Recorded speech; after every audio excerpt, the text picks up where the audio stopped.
They stepped off the train expecting guards to shout, weapons to be raised, and orders to be forced on them immediately. But instead, no one yelled, no one rushed them, and no one pointed a weapon in their direction. For a moment, they didn't move forward. Because whatever this was, it didn't look like war.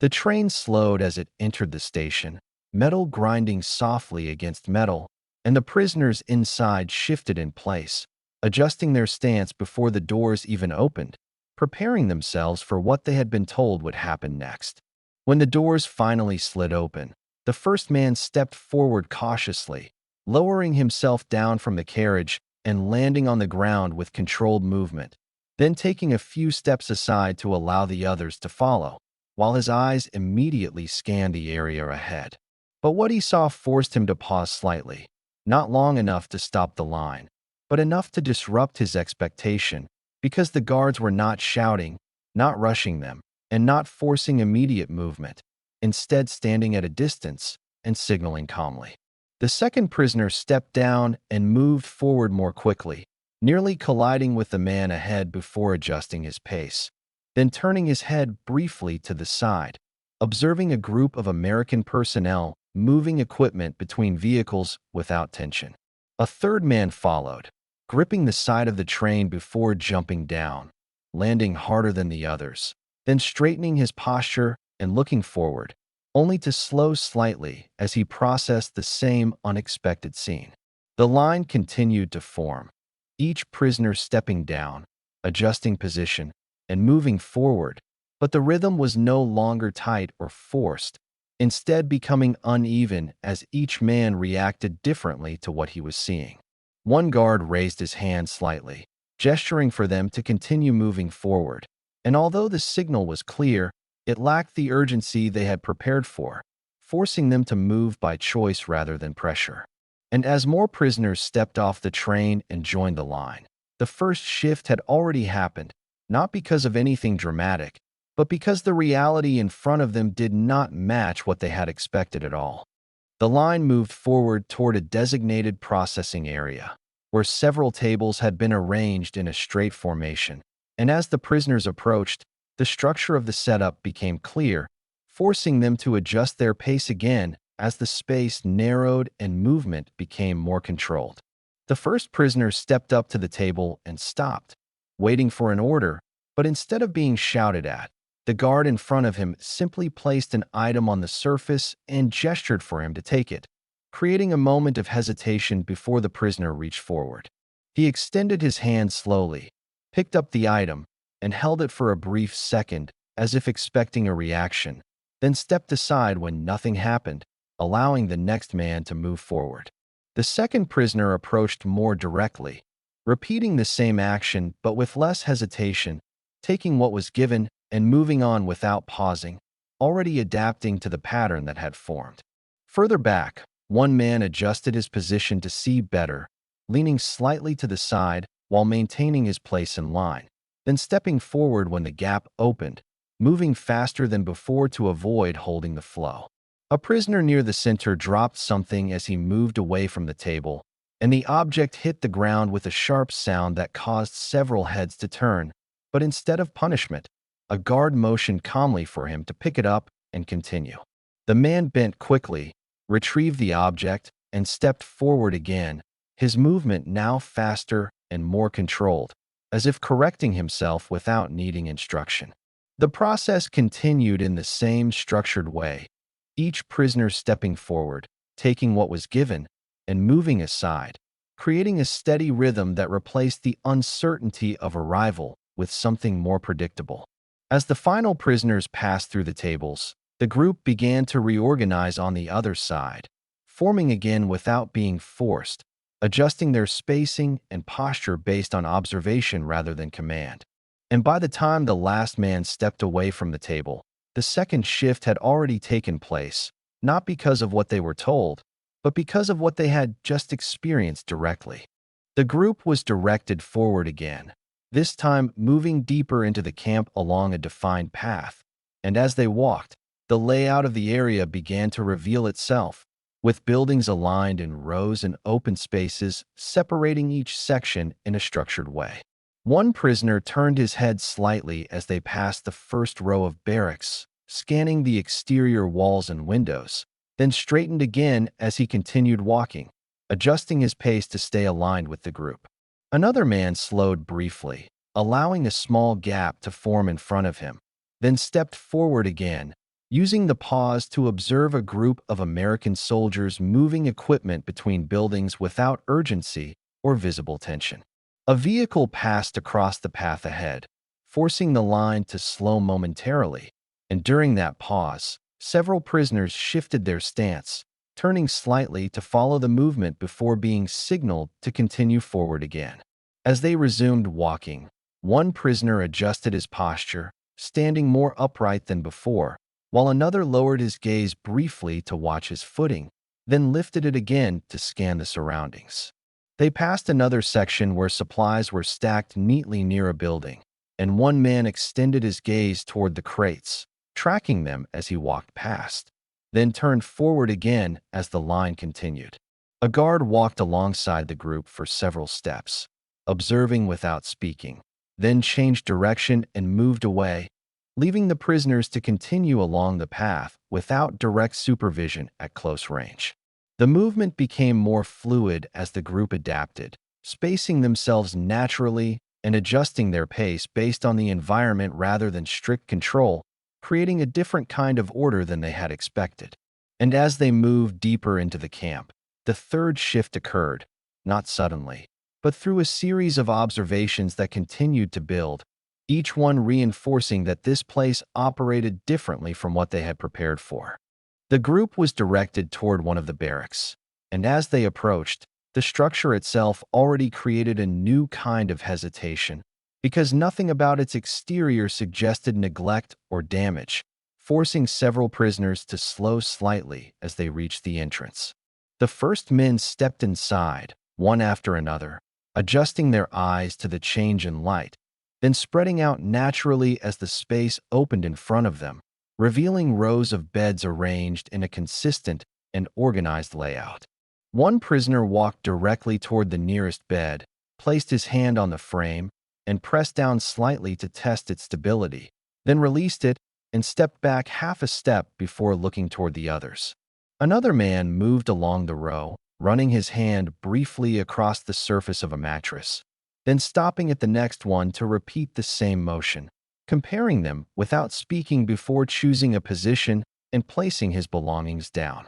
A third prisoner remained near the entrance for a moment longer, scanning the entire room from one side to the other, then stepped forward slowly and selected a bed further inside, as if avoiding being too close to the doorway. More men entered, filling the space quickly, some moving directly to a bed, others pausing to observe before deciding where to go, creating a pattern where each action influenced the next without needing instruction. One prisoner sat down carefully, placing his weight gradually before shifting slightly to adjust his position, while another remained standing beside his bed, looking at the layout again as if confirming it would not change. A man near the center placed his items down, then repositioned them immediately, moving them closer to the edge of the bed before stepping back and crossing his arms briefly, holding still for a second before relaxing again. The room continued to fill, movement spreading from one side to the other as each prisoner made a decision, and within minutes, the barracks transformed from an empty structure into a fully occupied space defined by individual actions rather than forced arrangement. And as the last men entered and the door remained open without being closed behind them, the fourth shift took place, because for the first time since arrival, they were not being moved, not being processed, but allowed to remain in a space that did not match the conditions they had expected. After a short period, the group was directed out again, moving back into the open space and toward a different section of the camp, where the smell reached them before the structure came into view, causing several prisoners to adjust their pace once more. As they entered the mess area, the trays were already visible, arranged across the tables in a uniform way, and the first men at the front of the group slowed immediately, their movement breaking slightly as they processed what was in front of them. One prisoner stepped closer to a tray and leaned forward, examining its contents without touching anything, then shifted his position slightly to look at another tray beside it, comparing them before straightening again. Another man moved forward more directly, reached down, and picked up a piece of bread, turning it slightly in his hand before bringing it closer, pausing for a brief moment before taking a bite. He chewed slowly, then lowered his hand, then raised it again for a second bite, and although he did not react visibly, the repetition of the action was enough to trigger movement from the others nearby. A third prisoner stepped forward and took his tray, sitting down immediately and beginning to eat with less hesitation, while another remained standing for a moment longer before finally lowering himself into a seat and following the same action. Across the room, movement spread quickly, trays being lifted, positions shifting, and the initial stillness disappearing as the group transitioned from hesitation into action. One man adjusted his seat after sitting down, pulling the tray closer before starting to eat, while another repositioned himself slightly to face the table more directly, aligning his body before continuing. The sound of movement replaced the earlier silence, not chaotic, but steady, as each prisoner engaged with the moment in his own way, no longer waiting, but reacting to what was in front of him. And as the room filled with controlled activity, the fifth shift took place, because the moment had moved beyond expectation entirely, becoming something that could no longer be explained by what they had believed before arriving. After the meal, the group was directed to move again, this time along a path that led them toward the outer section of the camp, and as they walked, the spacing between them became more natural, no longer tight as it had been during arrival, but adjusted through their own movement. As they approached the fence line, several prisoners began to shift their attention outward, noticing activity beyond the immediate camp, and one man slowed slightly, allowing a small gap to form in front of him before stepping forward again to maintain position. Another prisoner turned his head just enough to follow movement outside the fence, tracking a passing vehicle on a distant road, then returned his gaze forward before a guard could signal him again. A third man adjusted his path slightly, moving closer to the edge of the group for a brief moment, then stepping back into line, using the movement to extend the time he could observe what was beyond the fence. The group continued forward, but their pace was no longer uniform, as each prisoner reacted differently to what he was seeing, some keeping their focus ahead, while others continued to scan outward whenever possible. One prisoner stopped for half a second longer than the others, forcing the man behind him to adjust his step to avoid contact. Then both continued forward without interruption, restoring the flow of movement. As they passed the fence line completely, the view disappeared again, and with it, the opportunity to observe anything beyond the controlled space of the camp, forcing their attention back inward. The line tightened slightly as they re-entered a more structured area, and the group adapted again, returning to a more consistent pace while maintaining the adjustments they had already made. And as they moved away from the edge of the camp, the sixth shift took place, because what they had seen outside did not match the idea of a war zone, adding another layer of contradiction to everything they had experienced so far.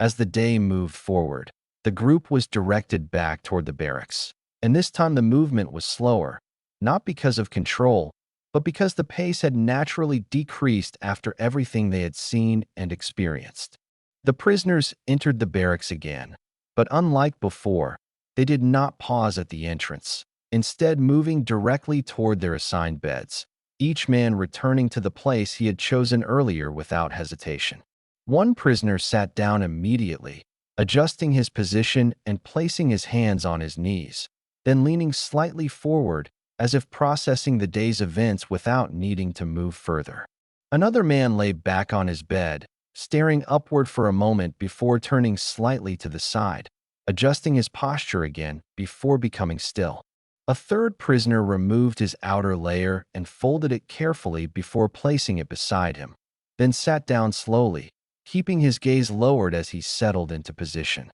Across the room, movement decreased gradually, Conversations remained minimal, and each man focused on his own space, adjusting small details without interacting directly with others. One prisoner stood for a moment longer than the rest, looking across the room, then finally sat down, aligning himself with the same stillness that had begun to settle over the space. The light inside the barracks shifted as the day faded, and the room transitioned from movement into quiet, not forced, but natural, as each man reached the point where no further action was needed. And as the final movement stopped and the space became still, the seventh shift took place, because nothing about the day had matched what they had expected before arriving, leaving them in a state where observation had replaced assumption completely. They arrived expecting one kind of war, but everything they saw forced them to question it immediately. And by the time the day ended, nothing they believed before stepping off that train remained the same. Thank you for spending this time here. If these quiet, true World War II stories matter to you, subscribing helps this channel continue.